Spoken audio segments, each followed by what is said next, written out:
देश के लोग पढ़े लिखे लोग हैं, चौथी क्लास नहीं है। ये था ना जब केजरीवाल, ये वो देश के लोग हैं जो अपनी डिग्री, चाहे वो 12वीं पास है, 10वीं पास है, 9वीं फेल है, वो दिखाने को तैयार है। ये वो लोग नहीं है कि जज साहब आपके कान में डिग्री दिखा देंगे, सब सार्वजनिक नहीं करेंगे।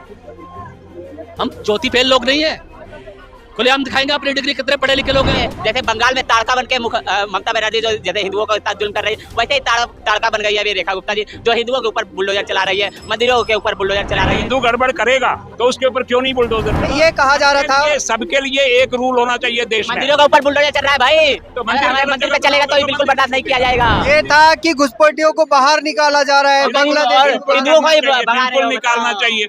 घुसपैठिया कोई भी हो, हिंदू हो, मुसलमान हो, सिख हो, ईसाई हो, सबको बाहर यानी निकालना। काल घुसपैठिया हो ही नहीं सकता, कहते हिंदू को घुसपैठिया बोल रहे हो आप, हिंदू घुसपैठिया हो ही नहीं सकता, कहते बोल रहे हो, ये गलत बात है। हिंदू घुसपैठिया, हिंदू कैसे घुसपैठिया बोल दिया आप, हिंदू घुसपैठिया हो ही नहीं सकता है, कैसे बोल रहे हो? अरे वो उधर से आके इधर तुम्हारे घर में घुस जाएगा तो घुसपैठिया ही हुआ। यानी जो रहने वाले थे वो बंगाल, बिहार के और उत्तर प्रदेश के रहने वाले थे, तो वो घुसपैठिए हुए। घुसपैठिए नहीं हुए, वो गलत तो ऑक्युपाई की है, एनक्रोचर तो हुए, कब्जा करने वाले तो हुए।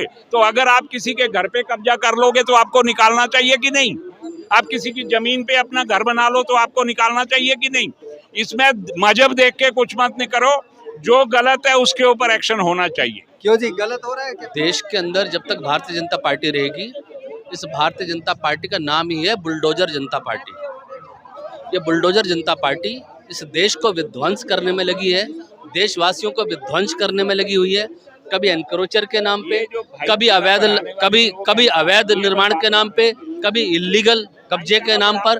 मैं ये पूछना चाह रहा हूँ कि जब ये अवैध झुग्गियाँ जो भारतीय जनता पार्टी बुलडोजर जनता पार्टी बोल रही है, इस बुलडोजर जनता पार्टी को ये बताना चाहिए कि जब ये अवैध झुग्गियाँ इन 7 सांसदों के संसदीय क्षेत्र में बसाई जा रही थी, तब ये कहाँ थे? ये रात को जाके झुग्गियों में लूडो खेलते थे, कैरम बोर्ड खेलते थे, क्रिकेट खेलते थे, ताश के पत्ते खेलते थे, ऑनलाइन गेम खेलते थे मोबाइल के अंदर उन बच्चों के साथ, वहाँ पे खाना खाते थे, उनके बेड पे सोते थे, सुबह की चाय पीते थे, फोटो खिंचवाते थे एचडी क्वालिटी में। तब ये कहाँ थे? तब इनको नहीं नजर आया कि हमें अवैध झुग्गियों वालों से वोट नहीं मांगने चाहिए। जब अवैध झुग्गियों में जाके रात्रि प्रवास करके ये दिल्ली के 7 सांसद वोट मांगते हैं, 15 वर्षों तक लगातार 7 सांसद चुने जाते हैं और 15 वर्षों तक लगातार एमसीडी के अंदर यही अवैध झुग्गी वाले, यही लोग जो एनक्रोचर हैं, जो अवैध हैं, चाहे वो बिहारी हैं, चाहे वो यूपी के लोग हैं, चाहे वो अवैध रोहिंग्या हैं, चाहे वो अवैध बांग्लादेशी है। जब आपको एमसीडी में 15 साल तक सत्ता देते रहे तब वो अच्छे थे और आज वो खराब हो गए। जो रेखा गुप्ता की सरकार है, तो रेखा गुप्ता ने ये कहा है कि कोर्ट का आदेश है, हम अपनी तरफ से नहीं कर रही है। तो कोर्ट के अंदर गया कौन? दिल्ली सरकार रेखा गुप्ता के कहने पे ही तो डीडीए कोर्ट के अंदर गया था। कोर्ट की जिम्मेवारी है किसकी? माननीय उपराज्यपाल महोदय की है। उनकी जब तक संस्तुति नहीं होती है तो डीडीए जाएगा नहीं, क्योंकि उपराज्यपाल के पास 3 चीजें हैं, जमीन है, पुलिस है और ये अपना लैंड है यहाँ पे। तो जब तक उपराज्यपाल नहीं बोलेगा डीडीए को कि आप जाओ कोर्ट के अंदर, जो वो नहीं जाएगा। तो जो भारतीय जनता पार्टी का उपराज्यपाल थे पहले, जिनको अभी जम्मू कश्मीर में ट्रांसफर कर दिया है, तो उन्होंने इस बात की संस्तुति की, डीडीए कोर्ट में चला गया, कोर्ट में जाके आदेश ले आया कि ये अवैध झुग्गियां हैं, चूंकि आप जानते थे। नहीं, आखिर कोर्ट के आदेश के बाद ही तो टूट रही है, तो ये पहले क्यों नहीं गया? ये तो रेखा गुप्ता इसमें जिम्मेदार है। मेरे को रेखा गुप्ता एक बात का सवाल का जवाब दे दे कि जब दिल्ली विधानसभा के अंदर चुनाव की घोषणा होने वाली थी, उससे पहले क्यों नहीं गई ये डीडीए? उससे पहले आदेश क्यों नहीं इम्प्लीमेंट किया गया? कौन से देश को आदेश पारित हुआ, कौन सी तारीख को लागू किया गया? ये झूठ बोलने की आवश्यकता नहीं है। ये देश के लोग पढ़े लिखे लोग हैं, चौथी क्लास नहीं है।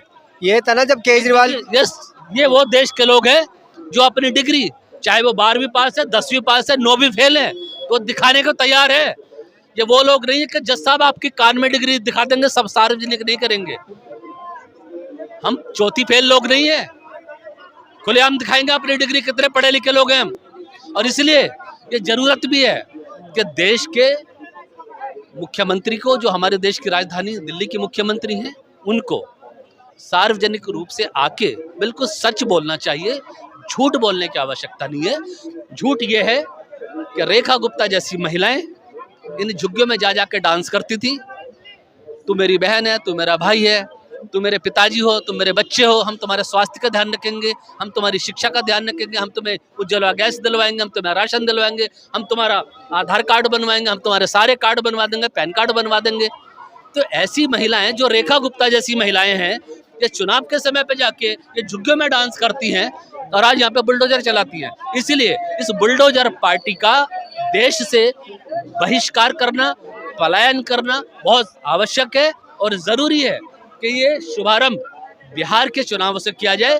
भारतीय जनता पार्टी जो बुलडोजर जनता पार्टी है, इसको बिहार के चुनाव से भगाना शुरू करना चाहिए और देश की आज 87% जनता इस बात को स्वीकार करती है कि देश के प्रधानमंत्री का नेतृत्व, देश के अंदर परिवर्तन होना चाहिए, देश की सत्ता का नेतृत्व परिवर्तन होना चाहिए।